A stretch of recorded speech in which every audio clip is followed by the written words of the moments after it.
Ladies and gentlemen, welcome to another brand new episode of the Word of the Day podcast. My name is Silva. I am your host, and I am happily ensconced here in these RAV4 studios, ready and waiting to pleasantly explain another useful word to you all. Today's word is the adjective ostentatious. In my view, this means showy or intended to impress. So, for example, let's say I have a pair of expensive alligator leather shoes that I'm very proud of, and I want people to notice.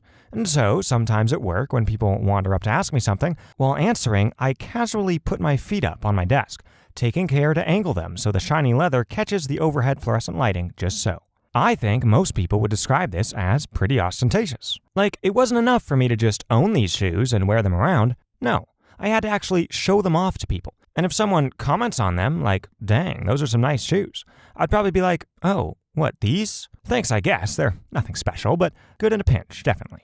This reply suggests that I'm accustomed to wearing even more luxurious footwear, and probably dug this pair out of the closet as a last resort.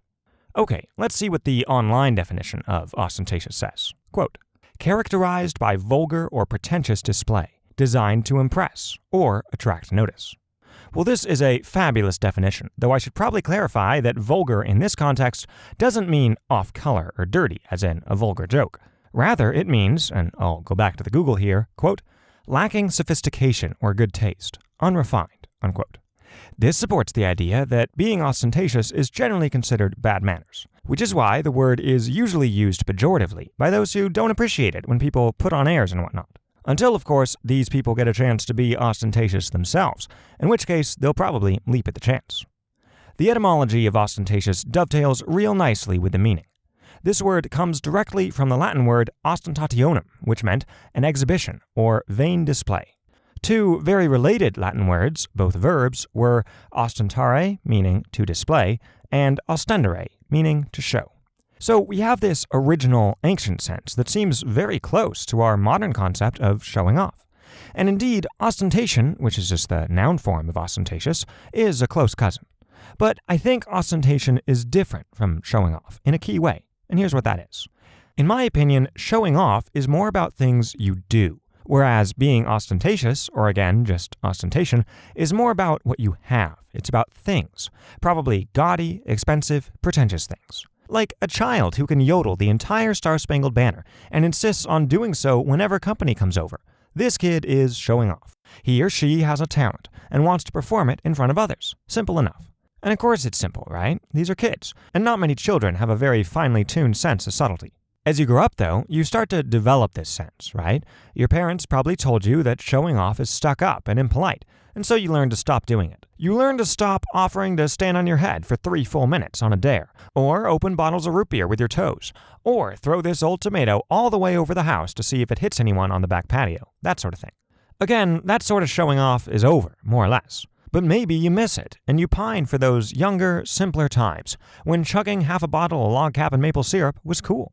And so you graduate from showing off to being ostentatious, to accumulating cool and costly things and then finding ways to make sure people notice them. But, crucially, not in an obvious way, because that would ruin the effect. Like, if you buy a shiny yellow 57 Chevy convertible, I mean, sure, you want people to see and admire it, but you can't be like, hi friends, please come over and look at my car. Isn't it pretty? And don't you wish you had one? Like, no, everyone would recognize that as overtly, obviously rude. It'd be unrefined and childish. So you can't do that. Which means you gotta find a way to show off your car without, actually showing off like a kid would do. And this is where ostentation makes its grand entrance, because it's just what you need here. First off, just having your shiny new car parked in the driveway is a pretty good start. People are going to see it, they'll look at it, and you may as well presume that they're jealous. You can also drive it around town, slowly, nodding nonchalantly to people at stoplights. You can even invite your friends to ride in it with you, as long as they don't wrinkle the leather by sitting in their seat all weird, and as long as they admire the vintage dashboard and controls, out loud if possible. The only thing that would not be ostentatious in this scenario, I think, would be owning such a vehicle but then shutting it up in a garage, and only taking it out for drives on uninhabited backcountry roads at night, where no prying eyes can admire it.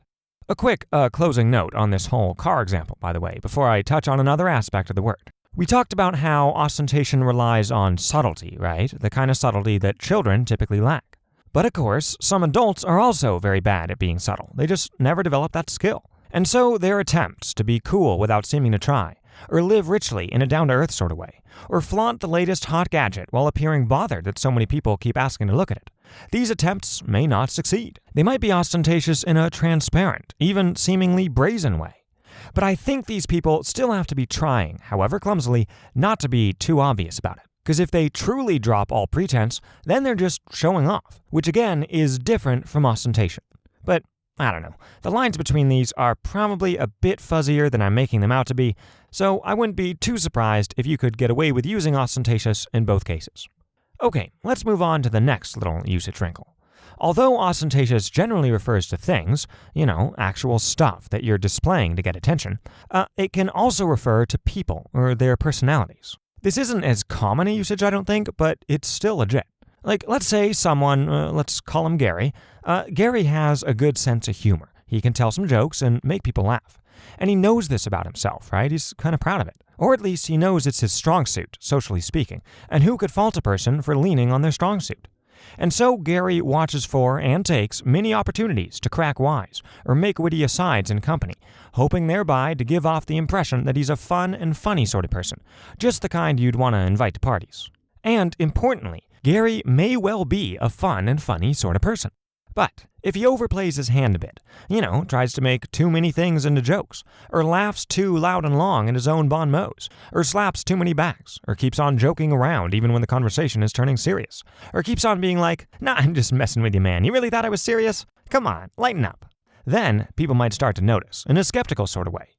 Now, in order for the sense of annoyance amongst Gary's hypothetical compatriots here to blossom, it doesn't matter if his jokes and anecdotes are actually funny. In fact, let's presume they are. Even so, if Gary is putting his humor on display, so to speak, to impress people, while some of them might indeed be impressed and demand more tales from his crazy days as a high school mascot for the Westchester Fighting Centipedes, other people might be less taken by it, and perhaps mutter amongst themselves that they don't remember buying tickets for a night out at the Gary Comedy Club. And while they might not use the word in these complaints, what's upsetting them here probably is that Gary's behavior is ostentatious. Now, some of you might hear this and think, wait a second, I have a sense of humor. I tell jokes and funny anecdotes, and people like them. What am I supposed to do when I'm out with friends? Like, set myself a quota? Or try to please everyone all the time? That's impossible. And if you want to call me being my usual jolly and hilarious self ostentatious, so be it. And you know what? I partially agree with this. I mean, no one's calling for everyone out there to be wallflowers in order to avoid coming across as ostentatious. And it's certainly tough to strike the right balance. I get that. The etiquette is a little tricky. But thankfully, we here at the Word of the Day podcast know where to turn when delicate etiquette quandaries arise. And that is to our copy of the endlessly practical book, Manners, Culture, and Dress, published in 1890. This book, as longtime listeners know, is the source of our ever-popular segment, Conversation Etiquette, from a dozen decades ago.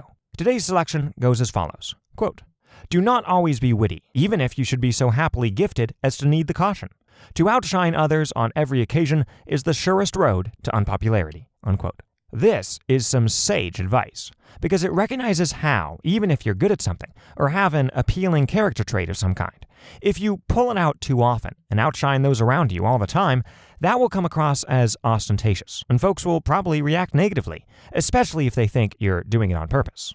Now, if ostentation is about pride, right, about showing off, well then surely the fix for ostentation is a bit of humility, right? Stop hogging the spotlight, stop wearing your sick new aviator sunglasses indoors for goodness sake, etc. And sure, maybe, but I don't think it's really so simple as this, and here's why.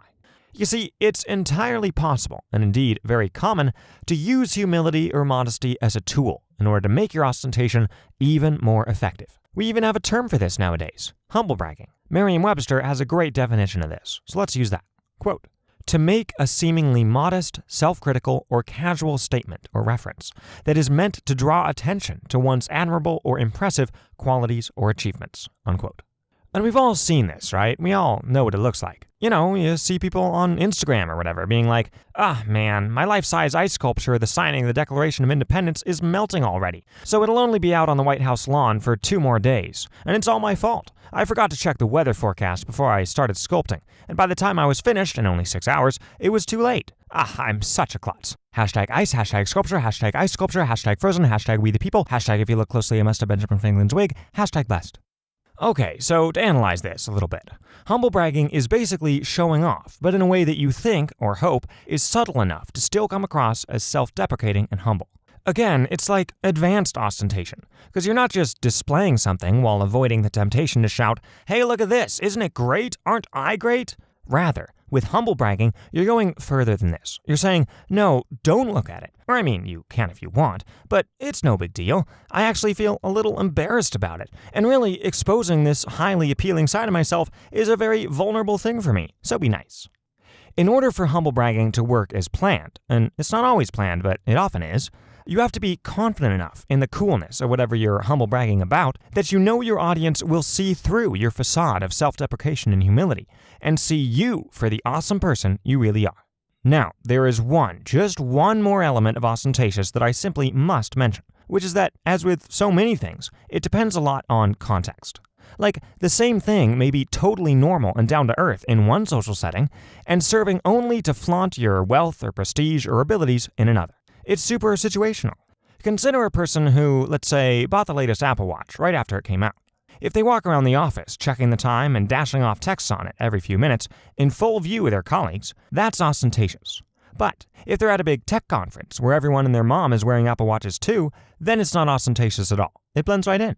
Or what about this? An expert Scrabble player might exploit the chance to be ostentatious with his skills at the neighborhood game night. And hey, they might seem like they're trying to show off even if they're not, because they're just that good at Scrabble. And what are they supposed to do? Not spell quixotic across 2 triple word scores?